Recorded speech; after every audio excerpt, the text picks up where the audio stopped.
I'll give you a midfielder because I think that's the sexy one at the moment, isn't it? Weirdly, because it should be strikers, and I've gone for an interesting name at striker. I'll tease that. You have, yeah. It was a complete left field one, yeah.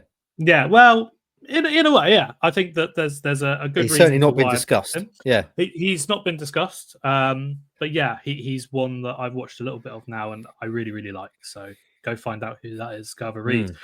The midfielder that stands out to me and has done for a while, Tyler Morton. I think he's really good, and we've now seen some of it at the Euros. I think he might be in a bit of an Amari situation where people didn't realise how good he was until they watched him at the Euros, and that could then attract some more interest. But I think when I started doing the recruitment stuff, when I was looking at the players, I remember I think I've told the story, I was sat in a hotel lobby waiting to check in after a win at Bournemouth, and the player that I landed on then was Tyler Morton, and I think that he is a really strong fit. Let's look at him physically.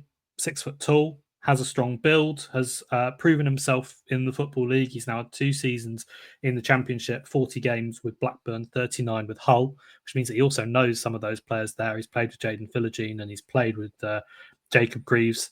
Could also be a bit of a factor there. He knows a lot of Ipswich players, so that can help as well.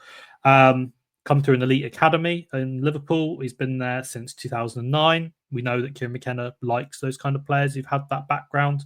Can play either side of the two.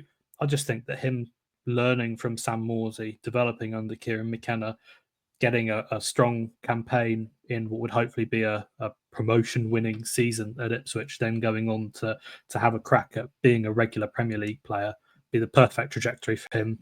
Probably cost a fair whack, I'd say at least 15 million, but Ipswich don't need to sign that many players, which means that you can put more money onto your main targets.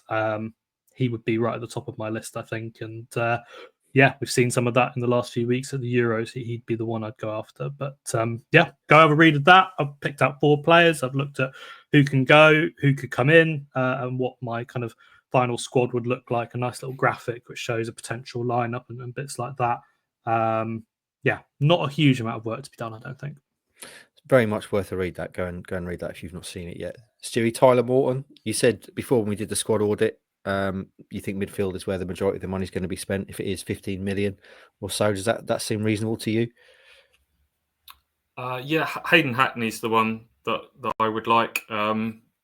Don't know how gettable he would be and what sort of price would be involved with that. A fair chunk of money, but Ipswich I've seen 25 mentioned online. Yeah, so I would say that's unlikely. I mean, he was one I picked out last summer. He's gone on to have another fantastic season with Middlesbrough. I've just gone on to whoscored.com where you can kind of put in various rudimentary stats. It's not quite as in-depth as the football industry will use, far from it, but you know, I look at what Ipswich will need in that role. It's someone who can take the ball from the goalkeeper / centre halves, look after the ball, that can carry the ball up the pitch. Hackney rates second in the Championship last season for total passes. He's high in terms of accurate short and long passes. He's 5th in terms of successful dribbles. So he's got a bit of everything about him. He's young as well. Lots of room for developing. There's the Michael Carrick, Kieran McKenna link as well. Carrick now gone at Middlesbrough, so I'm sure he would be putting in a good word about Ipswich being a destination of choice for him. But yeah, there may be bigger fish in the market for him, and the fee might be a little bit big after relegation. I don't know, but he'd be top of my list for the midfielders.